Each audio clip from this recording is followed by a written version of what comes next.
చిత్తశుద్ధి ఉంటే, మీకు నిజంగానే ప్రజలకు మేము చేశాము అన్న నమ్మకం ఉంటే, మేము ఏ ఆందోళన చేసుకున్నా మీకు ఏం భయం? మీరు ఈ రోజు భయపడుతున్నారు. మేము ఆందోళన చేస్తే మేము ప్రజలకు దగ్గర అవుతాము అన్న భావన మీకు లేకపోతే మమ్మల్ని నియంత్రించాల్సిన అవసరం మీకు ఏముంది అని ప్రభుత్వాన్ని అడుగుతున్నాం. మీరు నిజంగానే జాబ్ క్యాలెండర్ ప్రతి సంవత్సరం విడుదల చేస్తుంటే, మీరు నిజంగానే 2,30,000 ఉద్యోగాలను భర్తీ చేస్తుంటే, మీరు నిజంగానే 23,000తో మెగా డిఎస్సీ విడుదల చేస్తుంటే, నోటిఫికేషన్లు ఇచ్చుంటే మీకు భయపడాల్సిన అవసరం ఏముంది అని అడుగుతున్నాం. ఏ పార్టీ అయినా, ఏ జర్నలిస్ట్ అయినా ఏం రాసుకుంటే ఏమి, ఏ పోరాటాలు చేస్తే ఏమి, మీకు భయపడాల్సిన అవసరం ఏముంది? మీరు ఈ రోజు భయపడుతున్నారు, మమ్మల్ని నియంత్రిస్తున్నారు, ప్రతిపక్షాల మీద ఆంక్షలు పెడుతున్నారు, జర్నలిస్టులను చితకబాదుతున్నారు అంటే ఏమిటి అర్థం? మీరు తప్పు చేశారని మీరు ఒప్పుకుంటున్నట్టే కదా. ప్రజలకు మీకు సమాధానం చెప్పాల్సిన అవసరం ఉంది. ప్రజలు గమనిస్తున్నారు అని మళ్లీ చెప్తున్నాం. అసలు ఇదే జగన్మోహన్ రెడ్డి గారు ఎలక్షన్లకు ముందు ప్రతిపక్ష నాయకుడిగా ఉన్నప్పుడు ఆయన చెప్పిన మాటలు, మన రాష్ట్రంలో 2,30,000 ఉద్యోగాలు ఖాళీగా ఉన్నాయి అన్నారు. ఆయన అధికారంలోకి వచ్చిన వెంటనే ఇదే ప్రాధాన్యతగా తీసుకుని జాబ్ నోటిఫికేషన్ల వరద పారిస్తానన్నారు. జాబ్ నోటిఫికేషన్లు బ్రహ్మాండంగా ఇస్తామన్నారు. అంతేకాదు, ప్రతి సంవత్సరము జాబ్ క్యాలెండర్ ఇస్తాము, ఎలాగైతే 10th ఇంటర్ పరీక్షలు పెడతామో అలాగే ప్రతి సంవత్సరము జాబ్ క్యాలెండర్ లోనే మేము నోటిఫై చేస్తాము ఎప్పుడు పరీక్షలు ఉంటాయి అని. అదే ఫిక్స్డ్ డేట్స్ లో మేము పరీక్షలు పెడతామని జగన్మోహన్ రెడ్డి గారు చెప్పారా లేదా? మరి ఒక్క జాబ్ క్యాలెండర్ కూడా ఎందుకు ఇవ్వలేదు? 1,30,000 ఉద్యోగాలు ఆ రోజు ప్రభుత్వ శాఖల్లో ఖాళీగా ఉన్నాయి అని జగన్మోహన్ రెడ్డి గారే ఒప్పుకున్నారు. ఏపీపీఎస్సీ ద్వారా అన్ని ఉద్యోగాలను భర్తీ చేస్తాము, అధికారంలోకి వచ్చిన వెంటనే ఇదే మాకు ప్రాధాన్యత అని కూడా చెప్పారు. మరి ఈ రోజు ఏమైంది? ఆ రోజు జగన్మోహన్ రెడ్డి గారు ప్రతిపక్ష నాయకుడిగా ఉండి 23,000 ఉద్యోగాలు ఖాళీగా ఉన్నాయి, 23,000 టీచర్ ఉద్యోగాలు ఖాళీగా ఉన్నాయి. మరి చంద్రబాబు గారు 7,000కే డిఎస్సీ ఇచ్చారు, మీకు సిగ్గు లేదా అని తిట్టి, మేము అధికారంలోకి వచ్చాక మెగా డిఎస్సీ ఇస్తాము అన్నారు. మరి 5 సంవత్సరాలు అయింది మీరు అధికారంలోకి వచ్చి, ఏమైంది మెగా డిఎస్సీ? రాజశేఖర రెడ్డి గారి ఆత్మ ఎలా తీసుకుంటారు? చెప్పండి. నిజంగా బాధ చెప్పండి మేడం, మీరు ఎలా ఫీల్ అవుతున్నారు? అమ్మ ఎలా ఫీల్ అవుతుంది, నాన్న ఎలా ఫీల్ అవుతాడు ఈ సంఘటన చూసి? ఆయన ఆత్మ శోభిస్తూనే ఉంటది, అమ్మ కూడా బాధపడతారు. ఈరోజు రాజశేఖర రెడ్డి బిడ్డ పోరాటం చేస్తుందంటే ఎందుకోసం చేస్తుంది? ఆంధ్ర రాష్ట్రంలో బిడ్డలకు ఉద్యోగాలు రావట్లేదని పోరాటం చేస్తే, కనీసం సెక్రటేరియట్ లో రిప్రజెంటేషన్ ఇవ్వడానికి కూడా ఈరోజు హక్కు లేదు, మాట్లాడడానికి స్వేచ్ఛ లేదు, జర్నలిస్ట్ రాయాలన్నా కొట్లాడాలన్నా స్వేచ్ఛ లేదు. ఈరోజు కనీసం సెక్రటేరియట్ లో రిప్రజెంటేషన్ తీసుకోవడానికి ముఖ్యమంత్రి లేడు, హోంమంత్రులు లేరు, డిప్యూటీ చీఫ్ మినిస్టర్లు లేరు, మంత్రులు లేరు, కనీసం సీఎస్ కూడా లేరంటారు.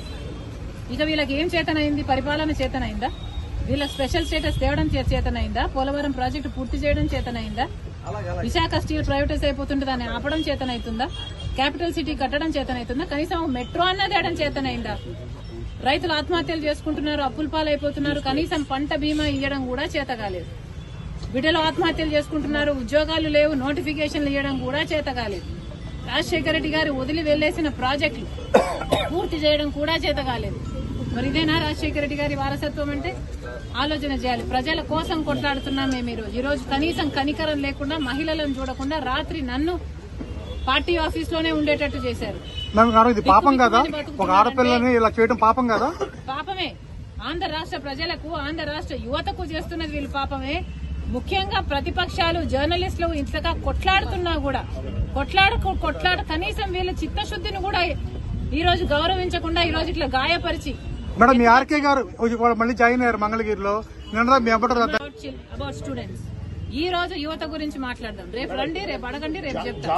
కానీ ఈ రోజు 2,30,000 ఉద్యోగాలు ఇస్తామని చెప్పి ఇయ్యలేదు, జాబ్ క్యాలెండర్ ఇస్తామని చెప్పి ఇయ్యలేదు, 23,000 మెగా డిఎస్సీ అని చెప్పి ఈ రోజు దగా డిఎస్సీ 6,000 ఇచ్చారు. అది కూడా 26 రోజులు టైం ఉండగా ఇచ్చారు.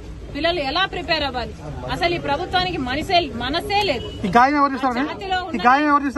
ఉండను బండను మీ చేతి గాయం ఎవరు చేస్తారు? పోలీసులు ఇంకెవరు చేస్తారమ్మా?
డబ్బా